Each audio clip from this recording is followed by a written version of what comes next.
I want to tell you about time first, the discussion that we've had in here about time. Let's see, where was I? A Thursday night at Ananda Village, they did a Babaji appreciation because Shivani had dedicated this Ananda movie to Babaji, and it was a year ago on Babaji Day, July 25th, that they launched it and started the filming the next day.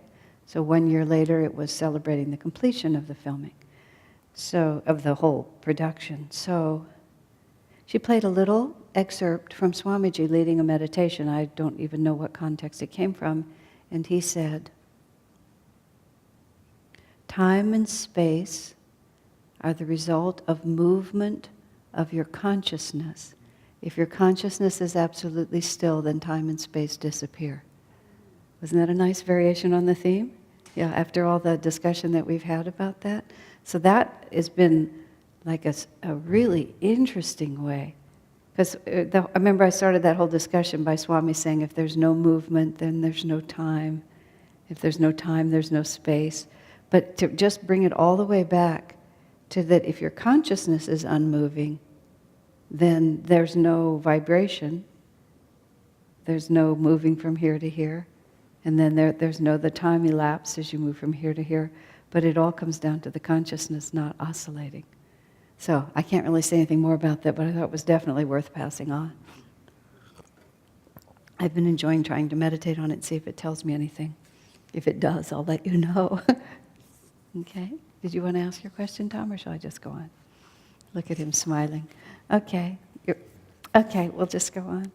Tonight, I consider that I think we covered the Om pretty thoroughly, even though there might have been a line here and there that we didn't quite reach. But I think we really said all that we really needed to say about it. So I'm going to go now to 130. So we're still in the first Samadhi Pada, and we're at sloka number 30. And this is another one of those lists. So now he's giving us 10 things: disease, dullness, doubt, carelessness, laziness, sensuality, false perception, missing the point, instability, and backsliding. These are the obstacles. Interestingly, he doesn't say these are some of the obstacles. He just says these are the obstacles. And this comes, it doesn't really relate. No, here it is. Through meditation on the inner, the one before, 29, through meditation on the inner sound of Om, one gains the power to overcome all obstacles and to realize his oneness with the inner self. So Om meditation allows you to overcome the obstacles, and then here are the obstacles that Om helps you to overcome. So everything leads one to another. So this is really a continuation of the Om. You know, always is the question, people are always asking me, how do I change my faults? So Patanjali is being really direct with us. And the faults, doubt, carelessness, laziness, it's all through meditation on the sound of Om. And that's because he says, where it is earlier, the Om technique is one of the best ways to overcome the ego consciousness, because the best way to overcome ego consciousness, the main obstacle to spiritual enlightenment, is to be identified with the body. So Om tells us that was the meaning of Jesus' words, eat my body, which everybody then later thought he was talking about the bread that he passed out. But when he said, eat my body, his body was all of physical creation because he was no longer identified with his body. This is, of course, the self-realization interpretation of that. That's not actually in the Bible per se. But once you understand his consciousness, when he spoke of body, everybody thinks about their body as what they're living in, but this body it's seamlessly connected to everything else in material creation. So when Jesus incarnated, he was no more defined by that body. That's why he said the Son of Man sometimes and the Son of God sometimes. Because when he said the Son of Man, he meant that which people could see, which they called Jesus. Because it was the Son of Man, it was material. And it was born of woman, and it had those characteristics. When he said the Son of God, he meant the infinite consciousness which was manifesting through this body, but was in no way limited to it. And to eat is to make your own, to take into yourself and to become one with. So when he wanted to say, how you absorb my consciousness, you eat my body. In other words, you take into yourself the Om. And this is again what Patanjali is saying also. The masters all have to talk to the people that are around them. And they have to talk in ways that the people around them can understand.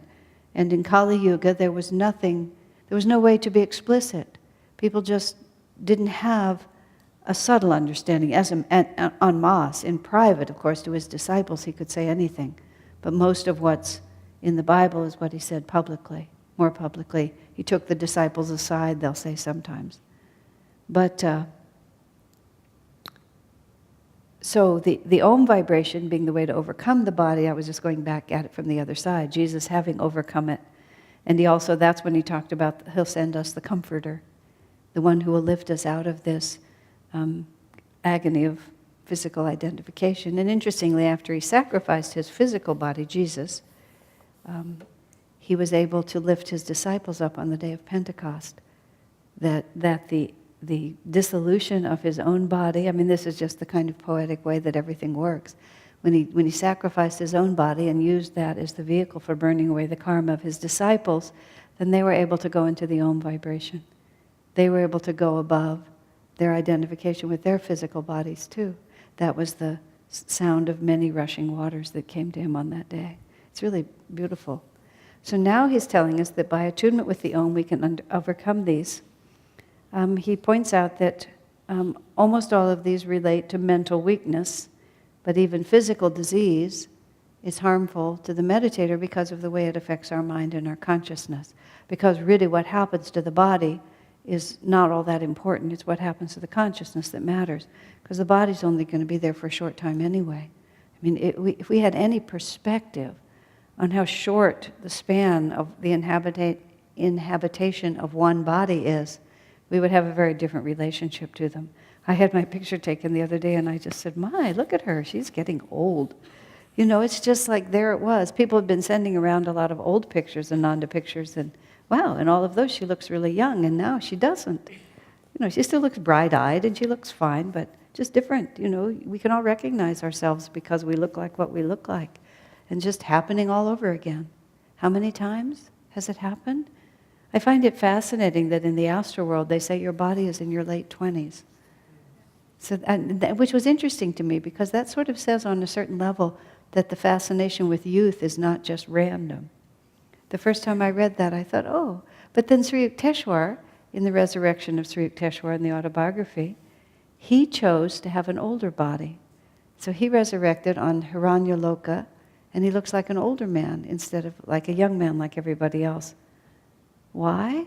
Who knows? Who knows what any of it is? But it startled me because I've always been sort of scornful of the idea that youth made any difference. And to realize when we have a choice, we made ourselves young. But I think young bodies are very pretty. They're all not worn out yet. They're vital. Who knows? You think we all chose, most of us chose to be young? Well, that's what it says in order. I don't know. I have no information about the astral world except that. But Master Sri Yukteswar says most people's bodies look like in their late 20s. I'm pretty sure it's right in that chapter is where I read it. Why did they chose it, you think? Yes, because I think we'd have a choice, because Sri Yukteswar by contrast says that most of them had those young bodies and he chose to have an older body. So that would be the implication. But I suppose... Maybe it's sort of just default, nobody cares except Sri. He said maybe it's just the default and nobody cares except Sri Yukteswar. I was actually trying to figure out if there's something inherent. That's what it made me think, that there's something inherent about a certain identification with that particular look. I know that, watching the body grow old startles me still, which seems so ludicrous. I mean, when I noticed that I was noticing, I was horrified. I thought, how many times have I done this? How can I even be noticing? But nonetheless, there it is. And noticing with just that little bit of, oh, maybe. So that's what makes me think there's something inherent somewhere. Who knows? Well, fitness is, well, I mean, the advantage of youth in a physical body is you have vitality, and you don't have aches and pains, and you can stand on one foot, and you can climb stairs, and all, kinds of things that when you reach my age, you just notice that. We did a play here once, a couple of years ago, and it was from Swami's story, and we had everybody was playing birds. It was his story, The Singer and the Nightingale. So we had lots of people who were all playing these birds, and we had them lined up on a wire, and they were sitting there, and we had them all sit down for a little part of it. And then when they got up, I mean, I just went into hysterics. They were all kind of leaning forward, and it was just the most geriatric collection of birds, and it was just like, really, it was just hysterical. We had to just stop, and everybody had to figure out how to get up without making the audience rush to help them, because it was just so pathetic. I mean, there were a few younger ones in the crowd, but we really did. Everybody had to figure out a strategy for getting off the floor. It was awful. So there's things like that are nicer when you don't have to do it. But Swamiji, got so old, and he was so, well, it was a burden. It was a nuisance for him. I was so touched, because at the end of his life, he couldn't even walk. He took 2 people, and when you helped him walk, it was not just a courtesy. He was gripping your hands, and, a lot of his body weight would be on you for him to walk. And then I saw a bit of just a home video of him when he was probably in his 40s, coming out of the temple at the meditation retreat, and he had on a dhoti. He lifted his leg, and the dhoti parted. He had these powerful muscular legs, and he stood calmly on one foot and put his sandal on, which was just, he couldn't even put on his own shoes at the end of his life. Somebody had to kneel in front of him and put them on. And it really, wow, things change, because that was always what he was like. And, it's just a perfectly natural gesture for a younger person. Amazing. So anyway, this is about disease. Number 1 is disease. He doesn't mention old age here, because old age is inevitable, so he mentions a disease. In each one of these, he sort of talks about, why it's a problem.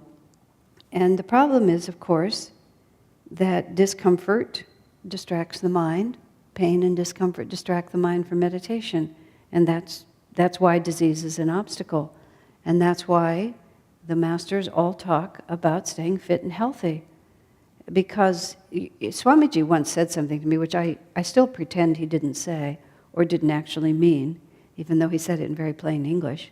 He said, people often think they're having great karmic experiences, and usually it's just there's something physically wrong with them.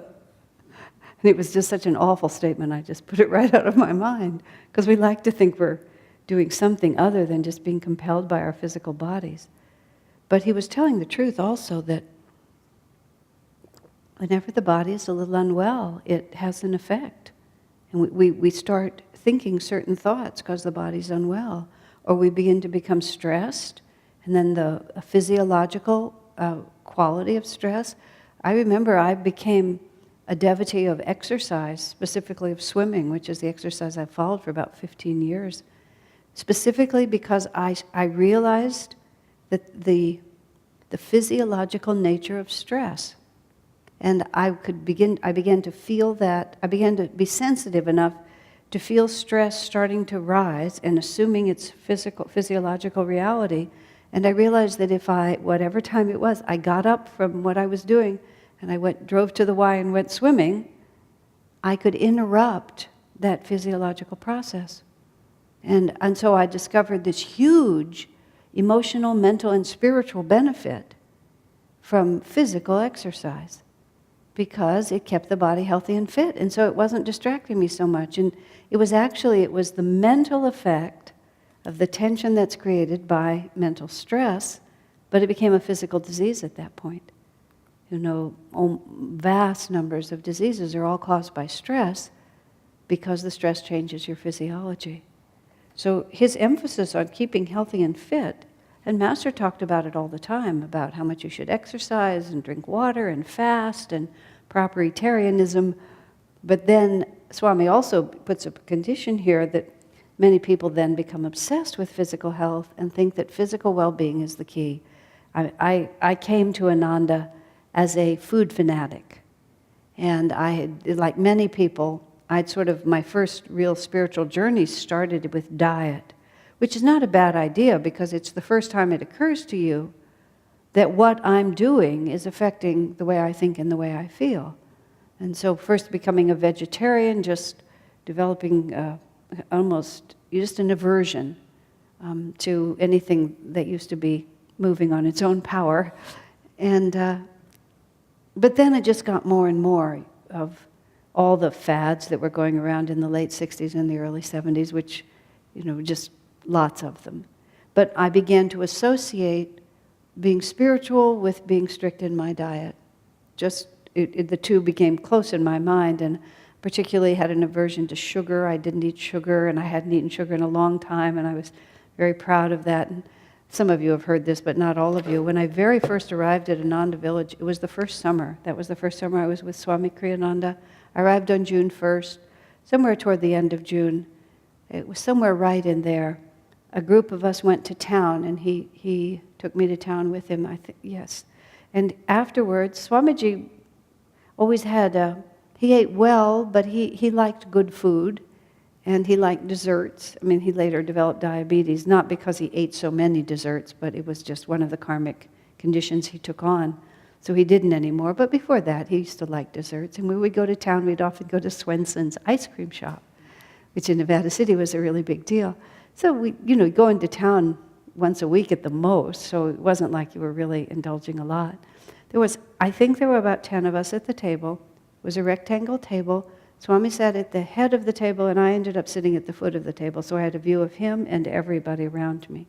And Swamiji enjoyed everything. So the ordering of ice cream, everybody was extremely enthusiastic about ordering ice cream, and they didn't just order ice cream, they ordered, ice cream shakes, or mostly sundaes, or banana splits, and there was a whole lot of hoo-ha about ordering ice cream. I ordered a glass of water, no ice, please, room temperature.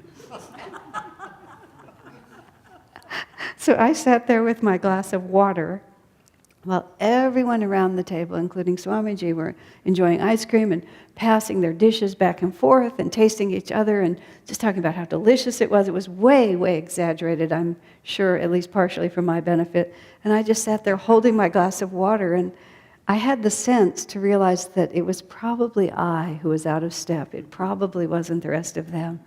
But it vividly called into question my whole concept of what I was doing. Because they were all so happy, and somehow I wasn't. Something was wrong with that. So soon after that, I began to lighten the reins a little bit. But he also said something very interesting about bodily purification. It actually came up in a conversation with another Swami. They were both saying that in more elevated ages, like Satya Yuga specifically, where the veil between spirit and matter is much thinner, as they put it, just a little purification of the physical body opens you up to vaster spiritual perceptions, because the veil is thin, and so if you just lighten the burden that the physical body is to you, your consciousness can expand much more. But in early Dwapara, which is where we are right now in this cycle, he said matter is just too dense.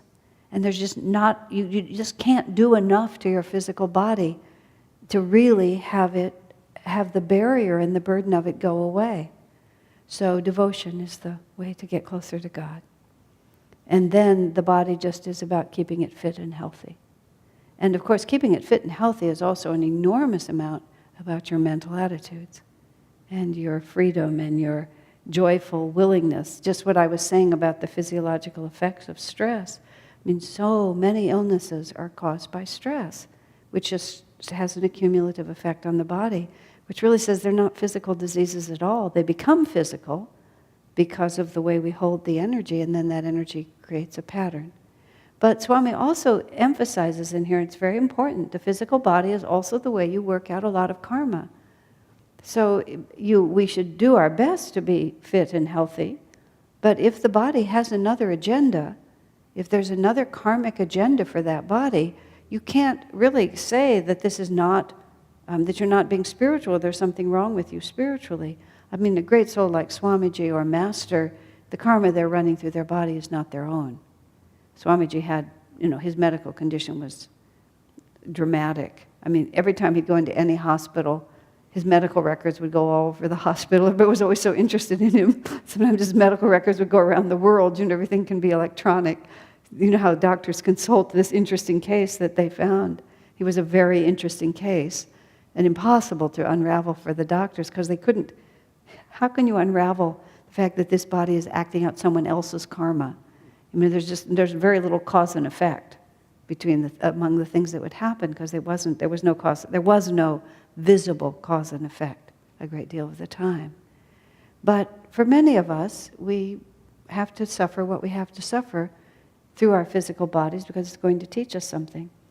And so whatever it is, we can't only think, I have to do it right and this is my responsibility.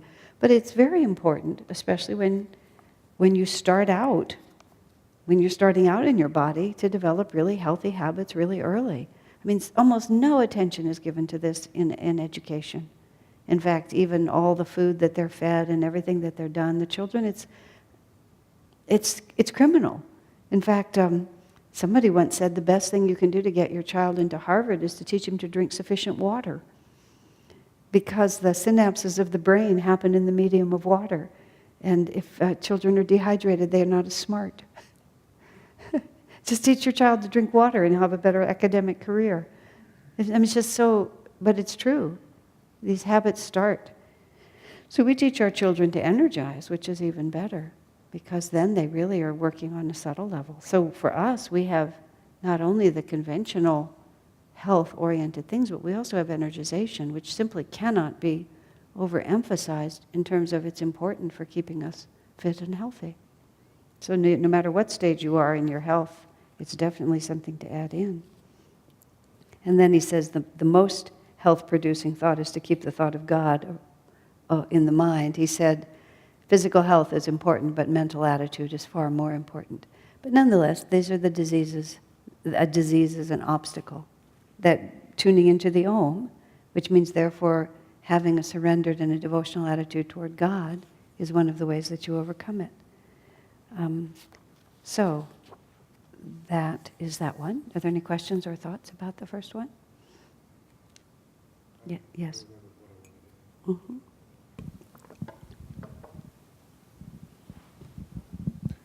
You've talked about how everything comes back to consciousness. Everything is consciousness. Everything is consciousness. I wonder if you could, either now or in the thread of your talking,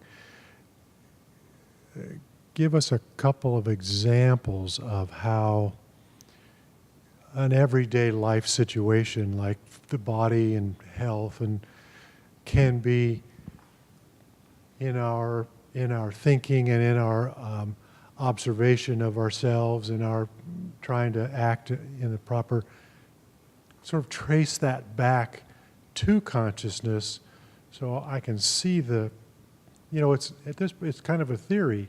I'm looking for an actual example. Well, okay, I'll give you one. I used it at Sunday service yesterday, but I don't know, whenever Sunday was, 2 days ago.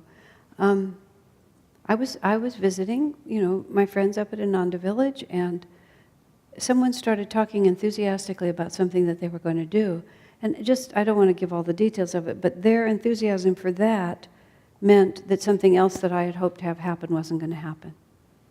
And my friend is being very, very happy and hasn't been happy and was very happy like this. All of a sudden, the thought crossed my mind, but what about me? It just came in like from nowhere, just this attitude, but what about me?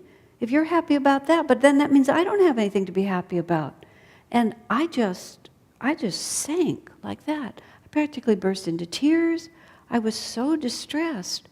And it was just like I was completely incapable of seeing what was positive for my friend. I could only think of what was happening to me. Perfect consciousness. And then for like an hour or two, I found I had to leave the room. I was moping around.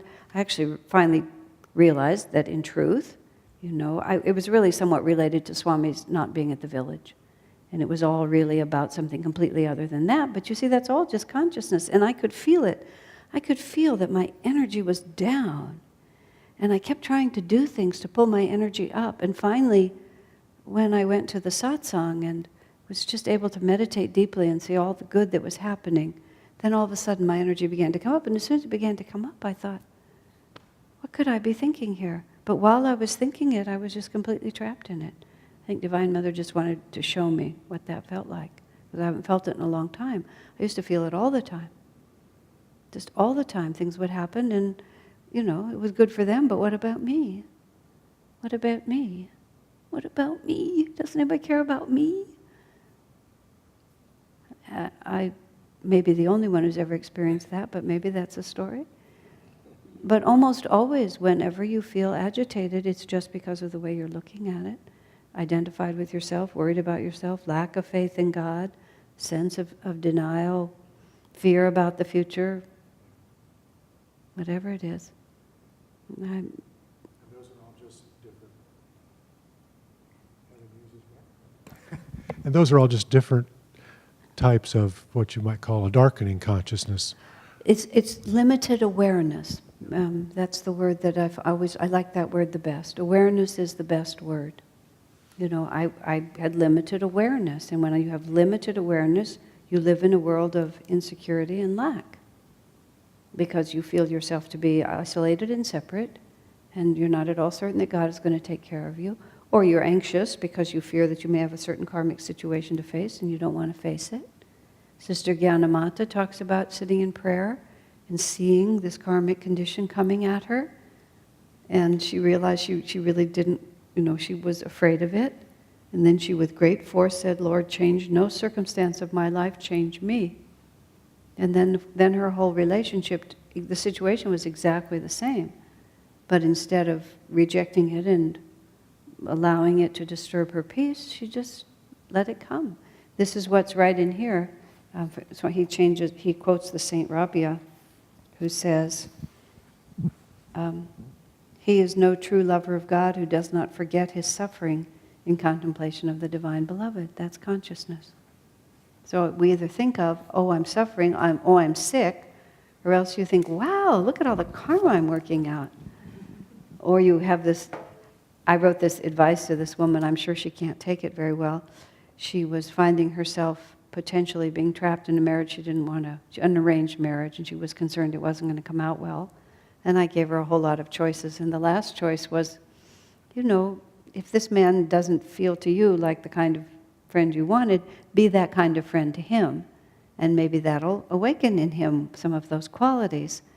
And even if it doesn't, if you have the right attitude now, in your next life, you'll win the kind of marriage you want. I said, I suspect that's very small comfort to you, but it won't be when that day comes, because then it'll be now. So that's consciousness. I mean, we don't think like that, but gosh, I wonder why it's not working out this time. Maybe because my karma is set up that I have to live through this bad experience. So, how do I avoid this happening again? I don't think having a tantrum now is really going to avoid it happening again. If you didn't win a really super duper spouse, maybe because you haven't earned it. Or maybe because there's something completely other for you to learn now about where your happiness comes from. Or 1,000 other things, and you won't really get out of that lesson until you learn it. And if you allow your consciousness to just be preoccupied and worried about self, you're not going to get through it. You don't get free by doing it badly. It's a bummer, but it's a fact. And people just have tantrums over their karma, not seeing that all that means is you just get to do it again. And if it's that terrible now, why would you ever want to do it again?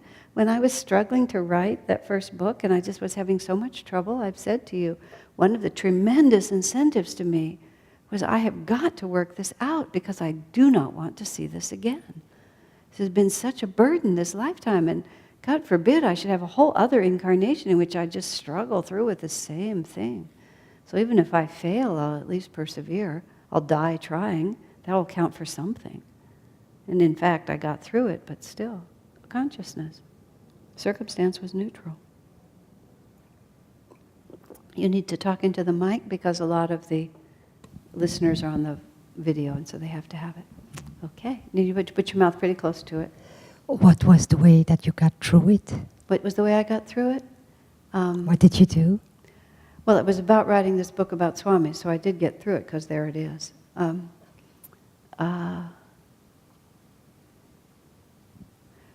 One thing is I just resolved not to quit. And I was really having trouble. I worked on that book for several years, and I didn't have a paragraph. I'm not exaggerating. I was so neurotic. It was such a weird period. I had just a lot of karma that I had to work out. I was very critical and very self-concerned about doing a good job, because if you're so critical, if you're so critical, then you think everybody else is going to criticize you. So you can't be creative and critical simultaneously. And then God blinded me. There were very practical issues, like I couldn't figure out who I was writing to. And if you're trying to write and you don't know who your audience is, you're always confused. So from a practical point of view, from writing that book, I kept writing it to people who were never going to believe anything I was writing. So every time I wrote it, they would reject it, and then I would reject it. This was the process. I finally decided to heck with them, and I started writing it to people who wanted to hear what I had to say. That was part of it. The other thing was a very interesting one, which is actually true for a lot of mental disturbances. It occurred to me that in my entire circle of people, including Swami Kriyananda, I was the only one who thought I couldn't do it. And then it occurred to me that these people are not stupid. Just like very objectively, these are not stupid people, and they're honest people. So if there was real cause for doubt, they would be honest with me. And that actually really startled me, because then that really told me how self-centered my thinking was. I was just so self-centered that I rejected everybody's point of view but my own. Much later, I was talking to a woman who had an inclination toward, unworthiness and depression that comes with that, and just this constant reinforcing of whatever she did, it wasn't good enough, it never satisfied her, other people thought it was good, but she didn't. Finally, I just lost patience, and I yelled at her. I said, "You're so self-centered. Everybody around you feels that you're a competent person doing good work, but you alone are the only one who can say, no, it's not. You're insulting everybody," I said, "and we're sick of it." I was really mad at her. I really was. And it actually was a risk, but it worked. Because you see, mental illness is, with all due respect, because I know people are really bound by it, it's very, very selfish. Mentally ill people just become completely convinced that the only reality is their own. It's the ultimate subconscious state. They completely define reality, and they will not be argued with. And that's what she was doing.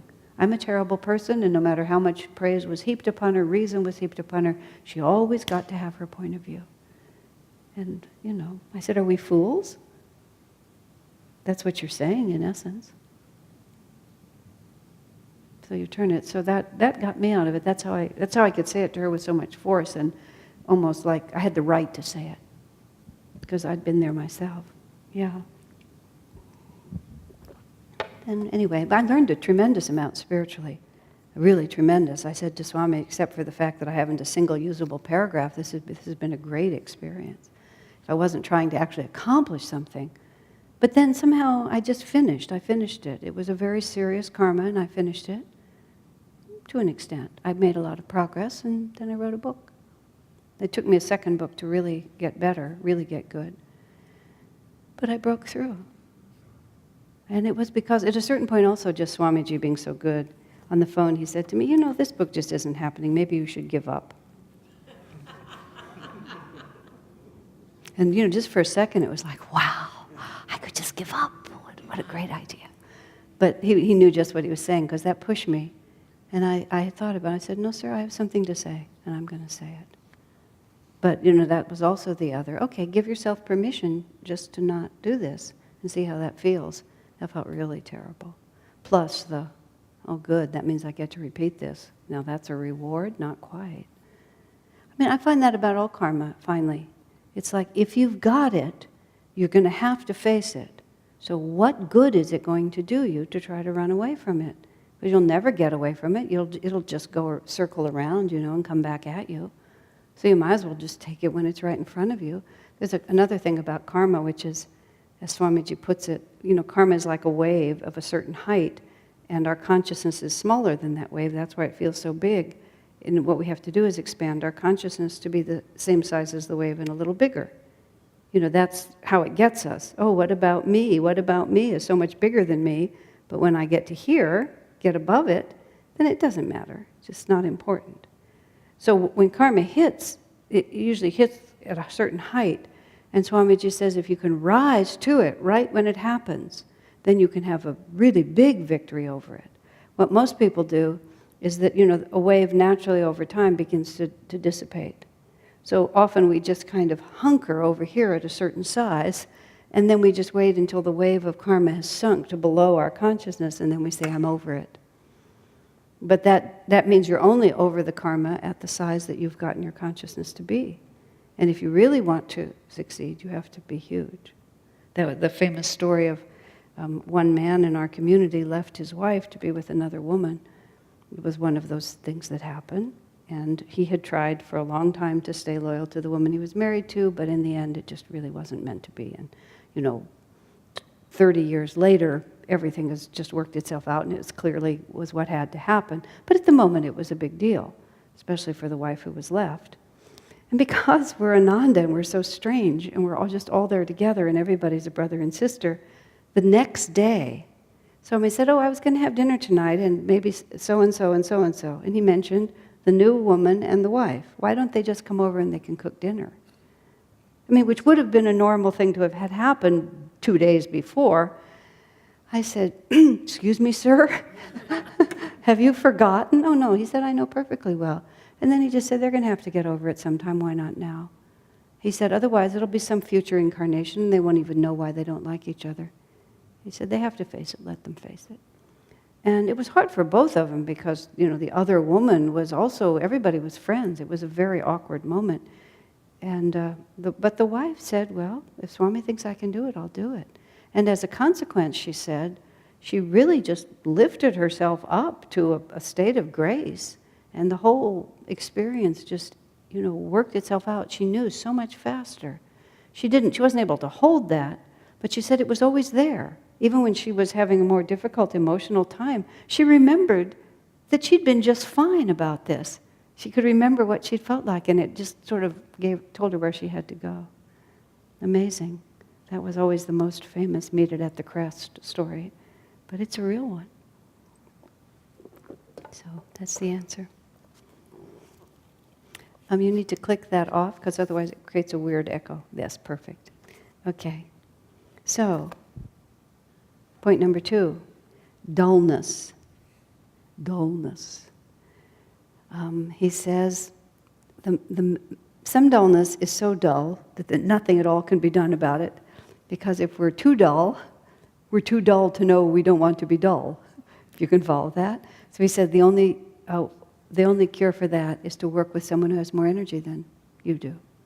And sometimes that's actually, you can, even though it might not be chronic that you're always that way, it's really important to realize that when you are feeling like that and you try to avoid people who are brighter and have more energy than you, that's exactly the wrong thing that you should do. You should put yourself as close as you can to people whose energy is more dynamic and enter into it instead of resisting it. That's the huge advantage of satsang and huge advantage of community. And that's just, it's a benefit you just don't get if you don't have a dynamic spiritual family or, a community of some kind. It's certainly better to have a dynamic spiritual family because you can seek out people who have the antidote to what's plaguing you. And if you have the sense to do it, I'm so tired tonight, I think I won't go to kirtan, I'll just stay home and get a video. If you can just drag yourself to the kirtan, you'll find that by the time you come home, you won't even remember why you felt that way, because the energy brings you up. He says the only way to overcome dullness, he says, is with willpower. Several of these, he says quite simply, the way to overcome them is with willpower. He said, don't give in to what amounts to a spiritual disease. Exert your willpower to make an energetic push. And he says, at least for a few minutes at a time. I love that. until you find yourself climbing out of the mud pit. And I mean, I know that all of you have experienced it too. If you can just get yourself to do something. This is where don't try to always go to the top, just go higher than the bottom. You know, maybe you had a plan to meditate or to energize or do yoga postures, but instead you're really just thinking about taking a nap. Well, then do the dishes. And maybe washing the dishes wasn't as big as the plan you had, but it'll pull you out of the lower plan. In other words, use your willpower to put your energy into something. I remember when I used to go home on Sunday afternoons when I lived at Ananda Village, that just those first few minutes after I got back into my trailer were always the critical few minutes. Because if I allowed my energy just to go into a kind of lazy novel reading or whatever it was I was going to do, if I went there, I would stay there all afternoon.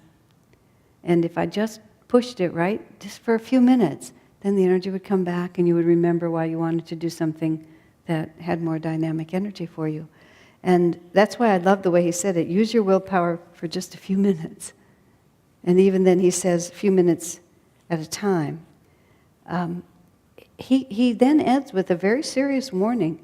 I have seen too many devotees allow dullness to pull them down so deep into sloth that it became a permanent return to worldly consciousness.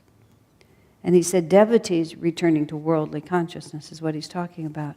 In other words, you have to take this really seriously.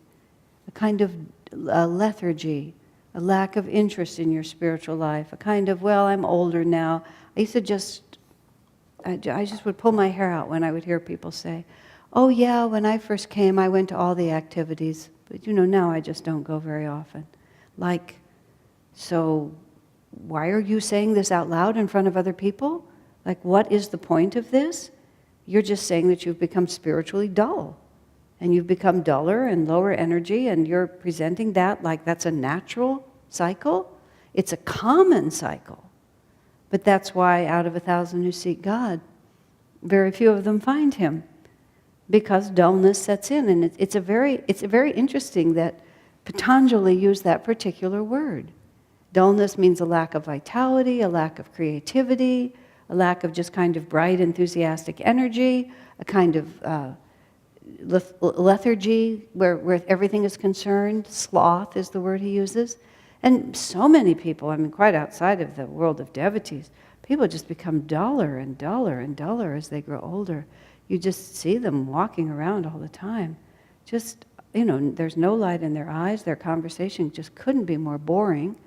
The whole way they move their bodies and relate to things, all conversation is hearkening back to things that used to be, or just repeating.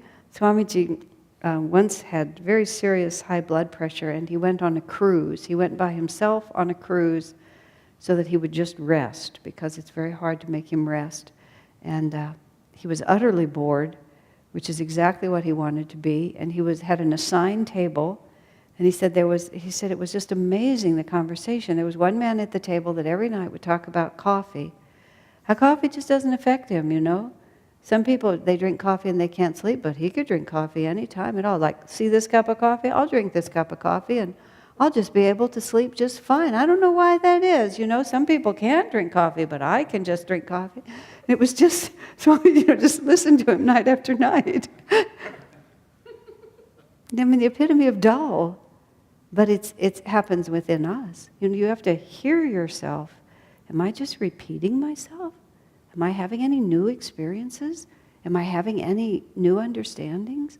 Am I developing any new talents? Am I just like getting into a routine and becoming really annoyed when my little routine is broken up?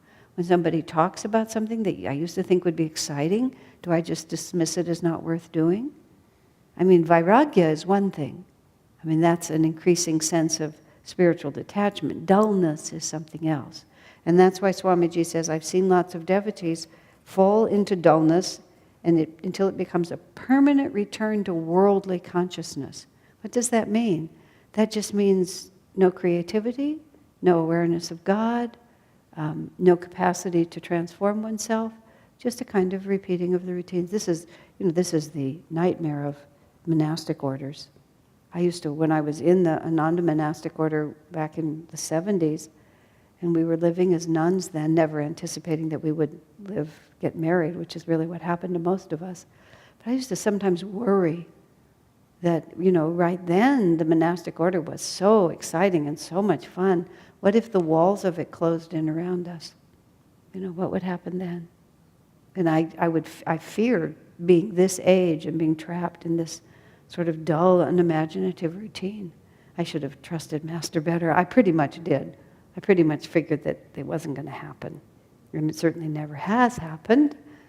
But you can see it. I think sometimes, on the other hand, about people who enter those very ordered monasteries, where this is the daily routine, the weekly routine, the monthly, the yearly routine.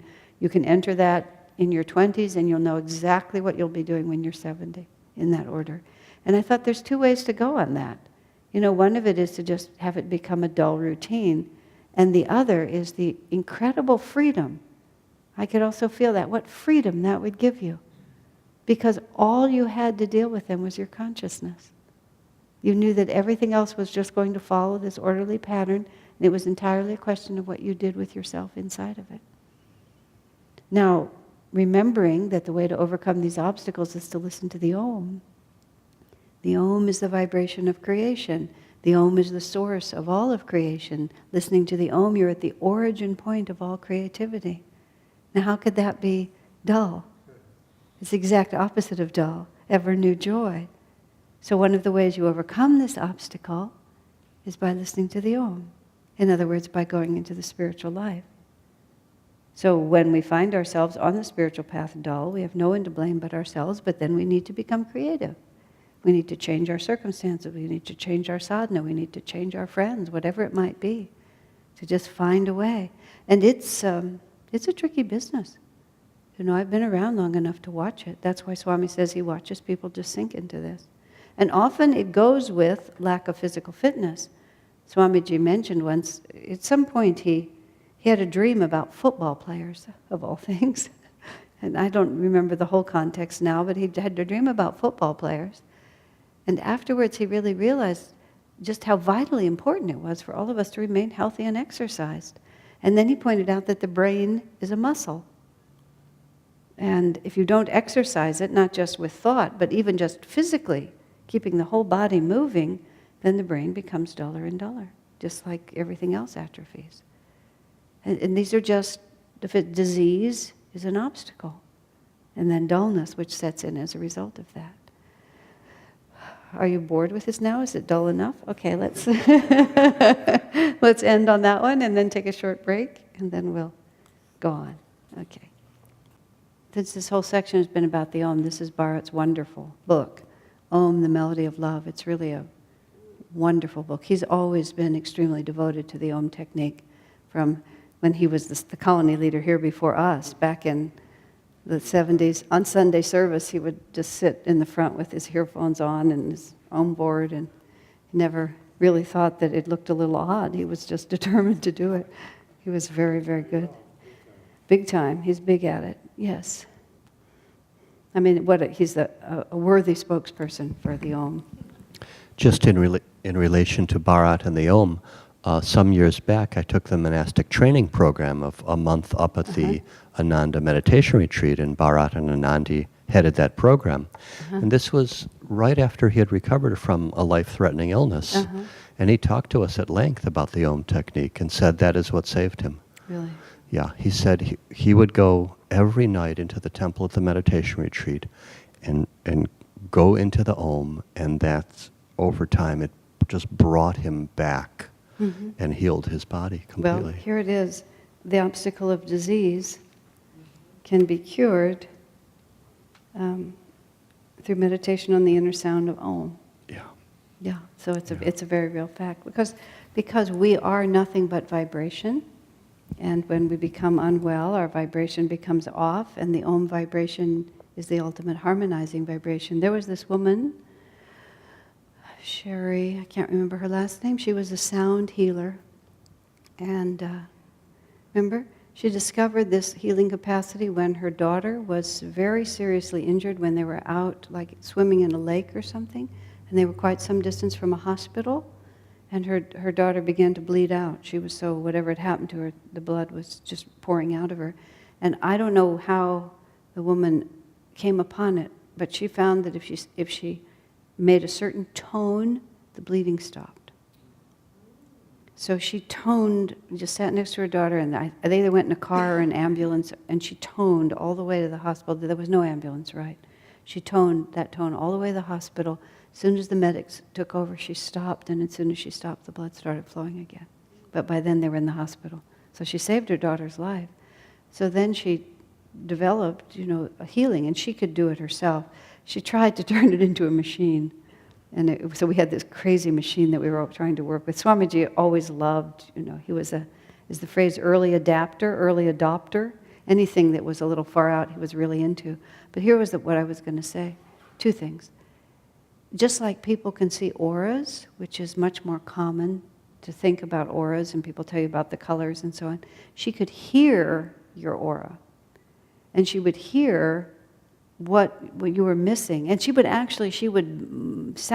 sound out what you sounded like, and then she could also feel the dissonances in those vibrations, and she could give you the right vibrations and tune you.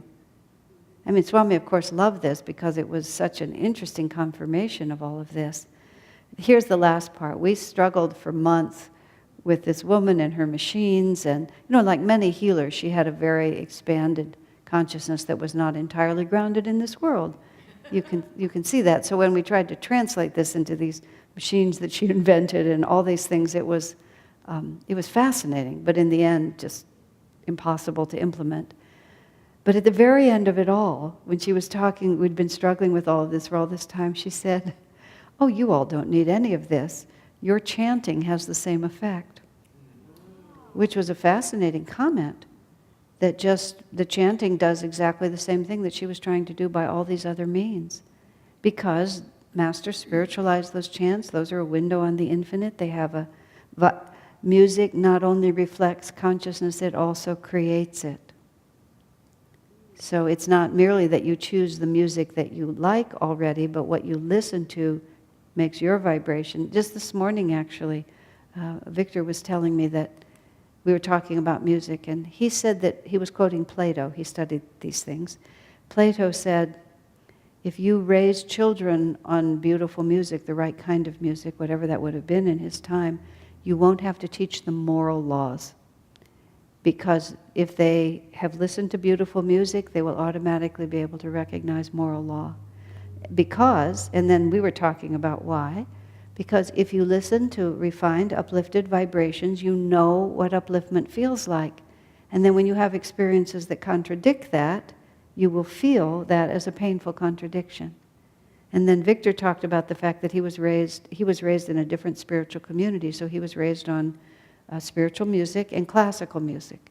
And then as an early adolescent, he moved a little bit out from that society into the public schools and so on, and for the first time he started listening to popular music, and he said he actually felt sick. It made him sick. And he was aware of the fact that that music was actually just literally making him sick. And then he repudiated it after that. But that was the confirmation of Plato's law, Plato's suggestion. Isn't that fascinating, all of that? Swamiji put so much emphasis on the right kind of music, and he was so emphatic about that. He let Ananda Village be built entirely different than he wanted it to be built, because that was a battle, he said, that wasn't worth fighting. Instead of having uniform architecture in the style that he imagined it, he let everything be built higgledy-piggledy, and it's just, it has no, it's a beautiful place, but there's no aesthetic unity. Very few of us had been to Europe at that time, and if we had been, we would have realized what he was seeing. All the villages Sisi, but so many places in Europe, they're all built in the same architecture, and it creates such a harmony, and it's a no-brainer that the community should have been built with the uniform aesthetic. But people were so rebellious, he let it go. He just said he wasn't going to lose the whole thing over that point, as important as it was to him, and even to the end he would lament it. But he never compromised on the music. That's the point I'm making. He never compromised on the music, ever. He held to it absolutely no matter what, because he knew that it was life or death. The architecture was unfortunate, but music was life or death for us. Fascinating, isn't it? So never underestimate the power of the Om to save your life or change your life. And just to be clear, because Edwin asked me during the break, I'm not just talking about the Om technique. I mean, anything that lifts your consciousness. Om is not just doing the Om technique and listening to it in the right ear. It's the power and the vibration of spirit. That's where it's the Divine Mother. That's where you go. That's the first experience you can have of the spirit, is of its light and its sound and its bliss. That's what I was saying last week about you can feel the Om as well as hear it, because it's Divine Mother. It's the feminine, the divine close to us. Okay? Any questions or thoughts about that? Okay, number 3, doubt. And doubt, Swamiji says, is one of the worst obstacles. And he quotes Krishna from the Gita, "The doubter is the most miserable of mortals." Oh, that's just so painful. The most miserable of mortals. And doubt is something that people have a hard time when they have it. He says, he first distinguishes, he said, doubt is quite different from needing to understand something before you'll accept it. And so it's the opposite of doubt is not mindless acceptance, because it's much better, as Swamiji always said, he prefers a good argument to a mindless yes, is how he put it. It's just if people are saying yes to him and he knows they don't understand what he's saying, they're not really embracing it, they haven't really made it their own, that's not really a yes, that's dullness, is what that is. And if you don't understand, and you need to understand, and you have to keep asking the questions until it's clear to you, that's not doubt, that's honest questioning. And that's being independent enough of mind to really want to understand that. Doubt is when, but that kind of questioning is when you know this must be true, but you don't understand why it's true. And over the years, I finally got into the right relationship with that with Swamiji, which is, I assumed if he said it, there was something, but if I didn't agree with it, there was something that I wasn't getting. And that didn't mean that I always behaved properly. I remember on more than one occasion, although one particular occasion, he had made some suggestion or issued some idea about something, and I didn't like it. And I was nattering on about my objections to it. Finally, in slight exasperation, he said on the phone, "You always agree with me in the end." He said, "So just be quiet and think about it for a while." Which was actually really helped me, because I realized that I spoke too fast. I mean, because Swami sometimes changes his mind. It wasn't like, or we'll hear a point of view, but he was presenting something that I knew he really was committed to, and there was no point in my arguing with him. And of course, when I stood back and thought about it, I realized he was right. I just wasn't seeing where he was coming from. But it's a respectful question. And even if you respectfully disagree, doubt is when you're predisposed to believe that it's false and you're just trying to pin down exactly why it's false. And that's why on the spiritual path, it can just create so much misery for you, because you're trying to follow a path, you're trying to be a disciple, you're trying to practice, but every time you practice, this piece of you comes up and says, "Oh yeah, you think that's really true? Think that's really going to work?" You can doubt yourself, you can doubt the path. Swamiji talked about he just went through a period of doubt with Master, where just whatever Master said, he just questioned it. And Swami speaks of an incarnation a long time ago, when he actually attained, he said, a very high state of spirituality, but then he argued with his guru. This is what Brighu told him in the Brighu reading. And Swami felt that it was a true thing. He'd argued with his guru and he fell. So it's sort of like he felt when that moment was coming with Master, it was like the karma was coming up again, that he was going to doubt him and fight with him. And then Swamiji said he solved it, and this is where he says the answer to doubt is love. It's just the realization that you don't have to analyze everything to the end. I read somewhere else, when you love something, you find reasons for unity. That had a very profound effect on me when I thought about it. Because sometimes I like everyone else, but I can be particularly good at this. I just get stuck on a detail. I like my own ideas. And my articulation of it is, when I think I'm right, I can be a real stinker. And I realize that when I think I'm right, I see the reasons for disunity, if others disagree with me. And just that thought, oh, when you love something, you see reasons for unity. You respect them, you care about them, you want them to be happy, you don't really care. Other things become less important. That's how Swami said he reconnected with Master. He realized that regardless of everything that was happening, he loved this man. I mean, just wholeheartedly, with every part of himself, he loved him. And he felt his love in return. So all of these things which seem so important were so unimportant compared to that essential quality. I mean, we experience that in our human lives all the time, in our human relationships and mothers with small babies. I mean, babies can be really annoying. Small children can be really annoying, but you love them. So the annoying doesn't bother you in the same way, even when they grow up, even if they're really annoying. You just love them. You see reasons for unity. Doubt is when you're always trying to find a reason for disunity. And Swamiji puts it here, the other part of it is, if you constantly doubt, and he just describes it just so simply. He said, such doubt is simply a bad habit, a mental tendency which prevents one from committing himself wholeheartedly to anything. And I've unfortunately seen that in too many people. It's just like, well, why don't you come with us? Why don't we just do this? Well, I'm not sure about that part of it, and I don't like the way they do this. And what you really see is you just see someone walling themselves off. And whether it's doubt in the form of, specific big question, but it's just doubting the flow. It's doubting the appropriateness. It's always having to analyze and find some little piece that allows you to stay separate. That's where love being the antidote, love leads to cause for unity. And it's a very bad habit to always try to find what's wrong and to be fearful about what's wrong. Yes. And of course, love is an aspect of Om. Mm-hmm. And so no wonder that it's the perfect antidote for doubt. And also because love, Om then gives you an experience. And when you have that experience, you just recognize that experience transcends the details. And the habit of analyzing things by the details is what ruins us. I have one particular friend who has that habit. It's very sad. Just whatever happens, everybody's always enthusiastic, and then, one or two people always have to have a reason why, not quite. And then they always get to separate themselves just a little from the herd. Just a little bit. They never get to commit wholeheartedly, because they've always got a piece of it that's not going to quite fit. And you can always find a piece that doesn't fit. And that's why he says the answer is love, not facts. Master put it really well when he said, in every building there's also a sewer system.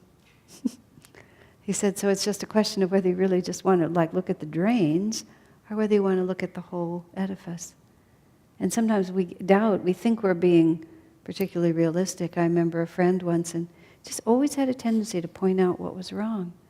And I said, why do you always do that? And then he was honest enough to say, he said, I like to appear astute. I said, well, you don't. And he changed, actually. It was actually very heartening. He just realized it was a bad mental habit, that the habit of analyzing and finding something to criticize and be uncertain about was just a bad mental habit. And he thought it was a virtue. The way American education is, especially higher education, you get together and you criticize. It just wipes everybody out. It doesn't help anybody. Swami tells an interesting story of two clubs, writers' clubs, aspiring writers. One was a men's group and one was a women's group. And he said in the women's group, quite a few of them became very successful published authors, and in the men's group, none of them did. And the way the meetings were conducted was entirely opposite. The men would get together, they would read their work, and then they would criticize each other and tell each other what was wrong. The women would get together, they would read their work, and the women would encourage each other. And the result was that the women flourished and the men did not. Because it's just that habit of always wanting, and that's in a sense what happened to me because I had a habit of always appearing astute by noticing what was missing. So whenever I wrote a sentence, the first thing I noticed was what was wrong with it. I just couldn't do anything. It was a very bad mental habit. I didn't have doubt, but criticism is a form of doubt. In that sense, you're looking at what's wrong. Why doesn't this quite work? Instead of looking at it with love and finding reasons for unity. Does that make sense? It's not the same as discrimination. And the doubter is the most miserable of mortals. So if you're one of those, maybe you might want to change. Any comments or questions? I mean, people tell you that they can't, but you can change anything. By the grace of God or by listening to the Om. How about that? All these obstacles, it's very serious. All these obstacles can be overcome by meditation on the Om. So Patanjali is not just giving us a discouraging list of impossible pitfalls. He's saying, oh, these are the problems you'll run into. Here's the solution. He gave us the solution first, too. Wasn't that nice of him? So that we didn't have to just run this list. The fourth one is carelessness, which is actually, I got really interested in this. Carelessness comes from not paying attention to what one is doing. And then he suggests that if you have that habit, then find things that interest you and pursue them intensely for as long as you can remain interested in them, then go and do something else. Train yourself to be focused. One subject at a time, that's all he says about it. I do cooking, have done cooking, and I've managed large events and had lots of helpers. And the art of getting people to pay attention to what they're doing. Here's the size that the cucumber needs to be cut. And then I would put it on the table and I would put a little glass over it. There's your model. I'd come back in 5 minutes and they were this big and this big and this big and they were round and they were long, and I would say, look at the model. And I'd hold the model next to what they were doing, like, where were you? And it's just not paying attention to what you're doing. And it's a very serious spiritual habit. That's why excellence is a factor of an important principle in the spiritual life, is to do whatever you do and do it really well. Because the reasons we don't do it well, you can do it badly because you don't have the talent to do it well, but careless is different. I built some stairs once to my little trailer when I was living at Ananda Village in the 70s, and there were enough men around who were guardian angels that I never really had to do anything like that. I could just ask someone and they would help me. But I decided to build those stairs myself. They were so badly built. Just comically bad. But that was the best I could do, and I was so proud of those stairs. And any real carpenter who looked at them just laughed himself sick when I saw it, because they weren't quite stable, so I just made up ways of making them stable, and all the nails were bent. They were just awful. But I'd done them myself, and I'd done them with full attention. So it's not a question of having to be excellent at it. It's just a question of not going to sleep while you're doing it. And a lot of times carelessness becomes a really big habit, and you just dismiss it. Most of the people that I would cook, and I would tell them that every one of those potatoes has to be the same size, they would just think I was just a fanatic. But if you're cooking 8 gallons of potatoes, and they vary enormously in size, many of them will be overcooked and some of them will be raw. It's not a random thought. It really has to be a certain way. And then you serve it, and it looks like you were careless when you cooked it. So it's just sort of like one of those things. It's a matter of staying awake, because awareness is everything. And if we get in the habit of going to sleep at any point in our lives, we get in the habit of going to sleep everywhere in our lives. And what puts us to sleep? Well, after we go to sleep, we become dull, don't we? And so there we are, we've done one, and then we've done 2, and then they'll all interrelate to each other. So it's just very important. Well, careless is exactly the right word. And you don't get out of karma by doing it badly. And that's a mistake we have. Oh, I don't really want to be involved in this. This is what people do. I don't really want to be involved in this. I want to be aloof from these things. I may have to do this work, but I really want to be somewhere else. So we do it without any attention to it. If you're Brother Lawrence or St. Joseph of Cupertino and you can't set the table because you're levitating and you can't reach the table, you're not being careless. You're really somewhere else. But if you're actually just being dull when you should be attentive, then you're doing 2. of Patanjali's obstacles at the same time.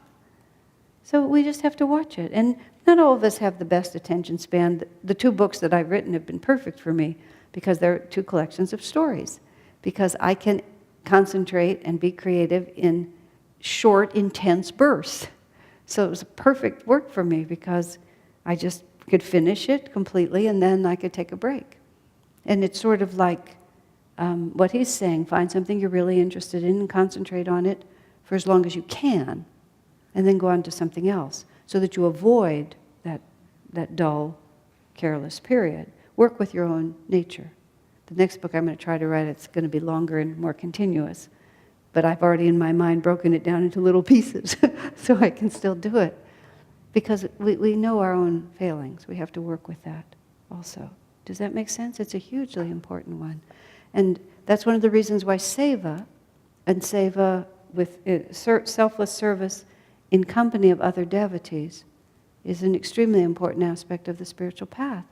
Because if you're with someone who has a very alert consciousness and a very conscientious attitude, and you have a less alert consciousness and a less conscientious attitude, they'll annoy you terribly trying to get you to do it better, but it'll raise your energy level. I remember working with Swami once he was, just one night, I don't know, he didn't explain to me at least what was motivating him, but this was when his dome, if you've been to Crystal Hermitage, his whole house was just the upstairs, there was no underneath. And where you go in the doorway to go down into the downstairs apartment now, there's a big closet, and that was his meditation room.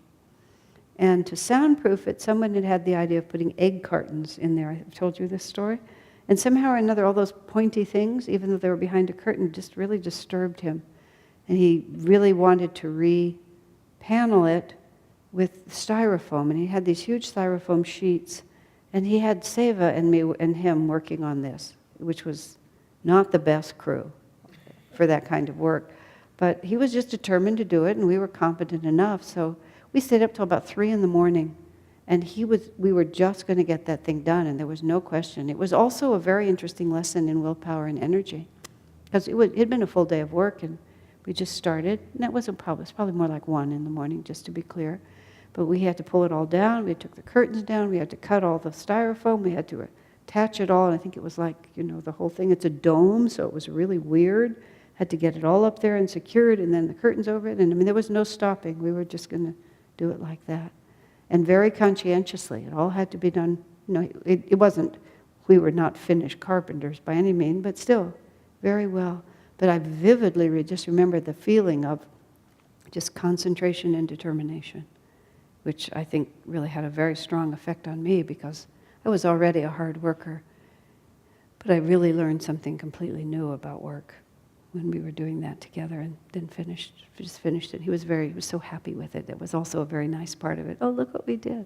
Just a tremendous sense of satisfaction. And it wasn't merely that, the room was ready. It was the satisfaction was also the effort that had been made so conscientiously. It really helped me to understand a lot about that.